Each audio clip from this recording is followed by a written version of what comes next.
In a quiet valley, wrapped in fog and shadowed by distant hills, there lived a young man named Noah with his mother Elena and their old mule, Ash. Their home was a fragile wooden hut, cracked by time and rain, standing on land no one else wanted. They were poor, so poor that some nights they shared one meal, and some nights they shared only hope. Every morning, Elena touched Noah's shoulder and said, "Today we wake up. That means life hasn't finished with us yet." Noah believed her, not because life was kind, but because giving up felt heavier than pain. His father had died years earlier while working in a distant town, chasing a promise that never returned. All that remained was his father's old coat hanging behind the door and his final words, "Protect your heart, son, and don't run from hardship. Walk through it." Each evening, Noah and Elena lit a small candle and sat quietly. They didn't pray for wealth, only for strength to face another day. Ash, the mule, was slow and worn by age, but loyal. He carried water, firewood, and sometimes Noah's spirit, when Noah felt he had none left. Then life tested them. Elena fell ill. At first, it was only a cough. Then her hands shook. Soon she could no longer rise from her bed. Noah worked wherever he could, fixing fences, lifting stones, carrying grain, but money slipped through his fingers. One stormy night, Elena held Noah's hand and whispered, "Promise me something." "Anything," Noah said, tears falling freely. "No matter how dark life becomes, don't close your heart, and don't curse the road that shapes you." She smiled softly, and her breathing faded. The candle burned out. Silence filled the hut. Noah buried his mother beneath a tall cedar tree where sunlight still reached the ground.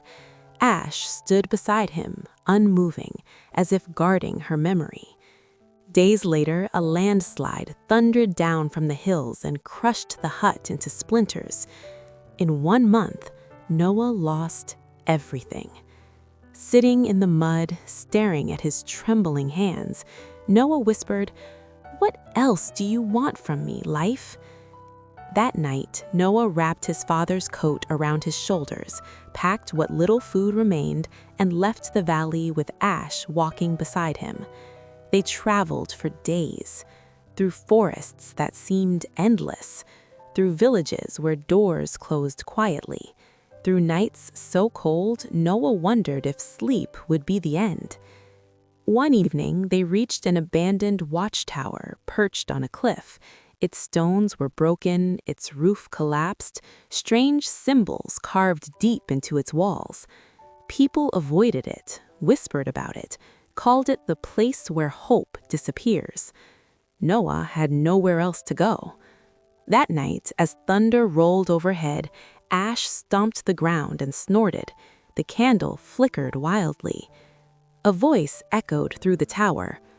"Why are you here?" A figure appeared, neither solid nor shadow. "You have lost your home, your parents, and your past, yet you still walk forward. Tell me, why?" Noah swallowed his fear and answered, "Because stopping would mean they suffered for nothing." The figure watched him silently. "Many come here asking for power or wealth, but you ask only for a reason to keep living." The figure raised its hand. A small iron key appeared. "This key does not open riches. It opens a path. The road will test you with hunger, temptation, and fear. If you turn back, the path will close forever." Noah closed his fingers around the key and said, "I will keep walking." The figure nodded and faded away. At dawn, Noah noticed something new. Where stone once stood, there was now a small wooden door in the watchtower wall. No symbols, no decorations, only a single keyhole.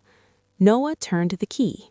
Inside, there was no gold, no treasure, but only a worn map showing a long road stretching far beyond the valley. At the bottom were simple words: "This road is not for comfort. It is for those who refuse to give up." Noah folded the map and stepped outside.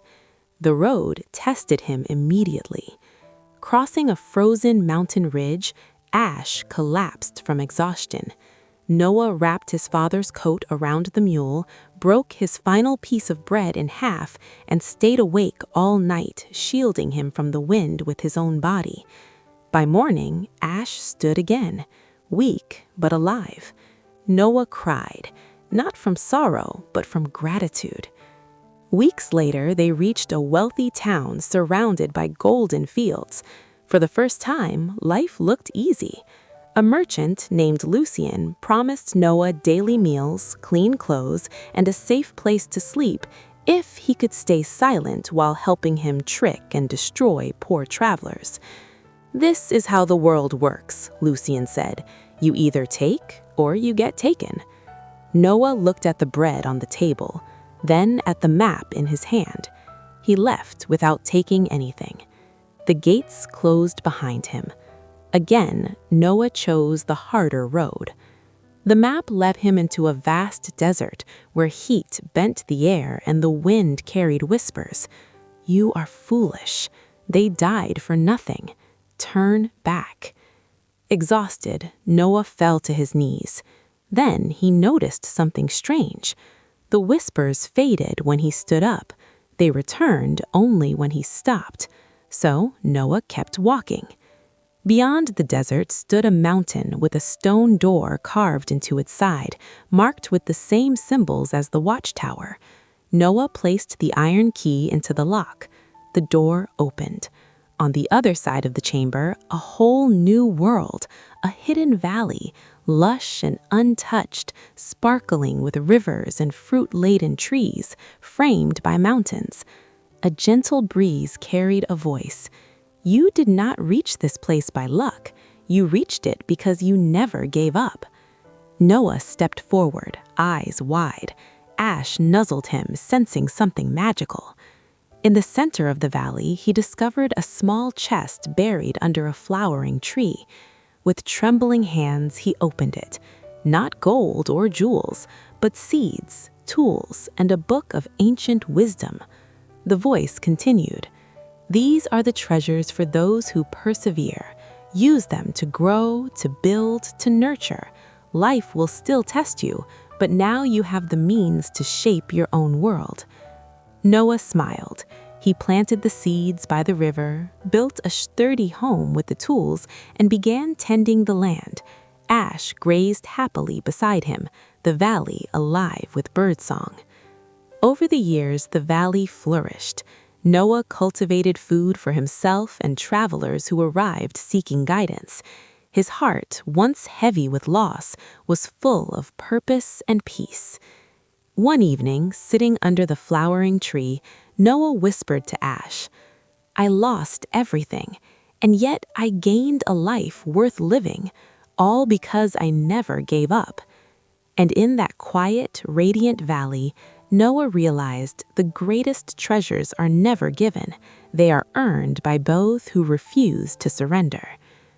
Remember this: if life has taken more than it has given, if you feel tired, lost, or forgotten, as long as you are breathing, your story is still being written. Don't give up on life. If this story inspired you, please like the video. Subscribe for more powerful stories that restore hope and strength.